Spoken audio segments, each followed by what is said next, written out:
Segment 2, what is to be done now? Fed Chairman Ben Bernanke announced this past autumn that the Federal Reserve would engage in a new round of, quote, I'm using his term, quantitative easing, the so-called QE2. The Fed will purchase, Tom, wipe that smile off your face. This is serious. This is serious. The Fed will purchase some $600 billion of Treasury instruments to keep interest rates low and spur economic growth. That's Ben Bernanke. On the other hand, we have our colleagues at the Hoover Institution, John Taylor, Mike Boskin, and John Kogan, signing an open letter to Ben Bernanke, which read in part, quote, we believe the large-scale asset purchase plan should be discontinued. The planned asset purchases risk currency debasement and inflation, and we do not think they will achieve the Fed's objective of promoting employment, close quote. Whose side is Tom Sowell on? Oh, I'm on the side that people say they shouldn't have done it. Easy. Another easy one. Oh, my gosh, yes. There used to be a phrase for this. It was called monetizing the debt. It means that the Treasury Department has deficit spending, so they put out all these bonds that they're selling, and if the public won't buy them, the Federal Reserve will buy them because the Federal Reserve can legally print its own money.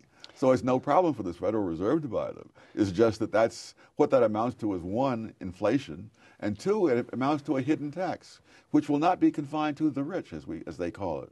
I mean, in other words, if you've got X thousands of dollars in your bank account and the Federal Reserve starts printing more money, it is simply stealing the value of the money that you put aside. Mm-hmm.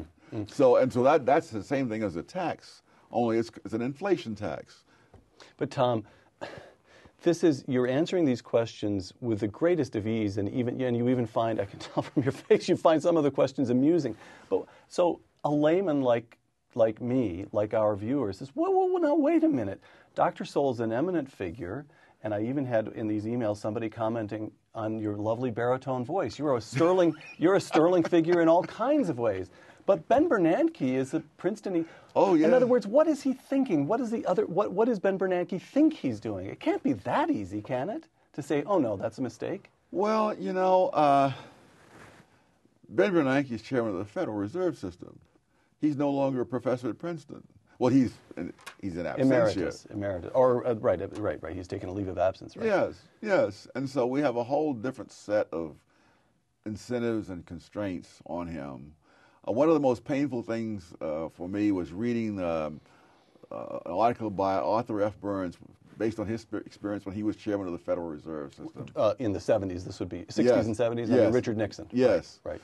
And he spelled out that, when you're in the Federal Reserve System, you're not a free agent. It's not like you're conducting a seminar at Columbia and can just simply say and do whatever you want to do.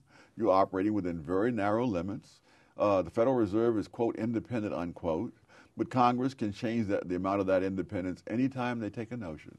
Mm. And so even if you're following policies that are good policies, you've got to watch your back, because Congress can step in at any time and stop you. And so it's a very tense kind of situation. All right.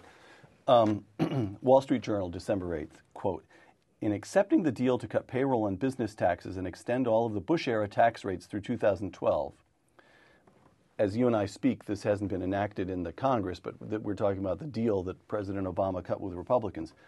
To continue the quotation, Mr. Obama has implicitly admitted that his economic strategy has flopped.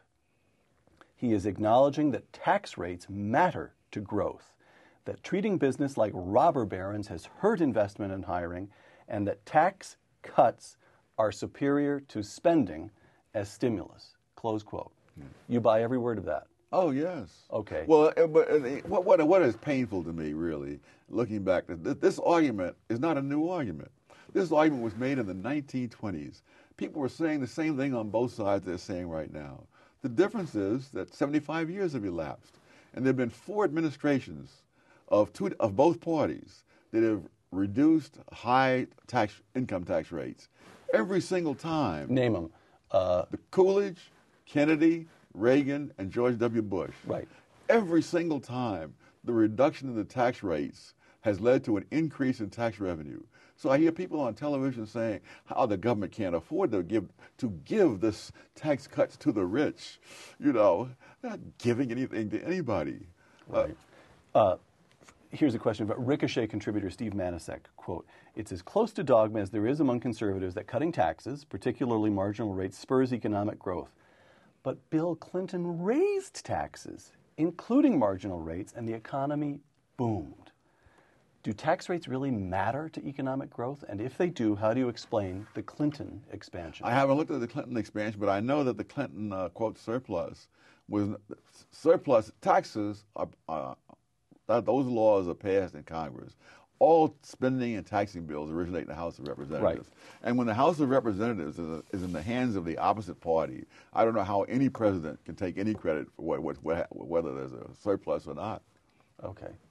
Milton Friedman defined a surplus as when the money comes in so fast that even Congress can't spend it. That's true.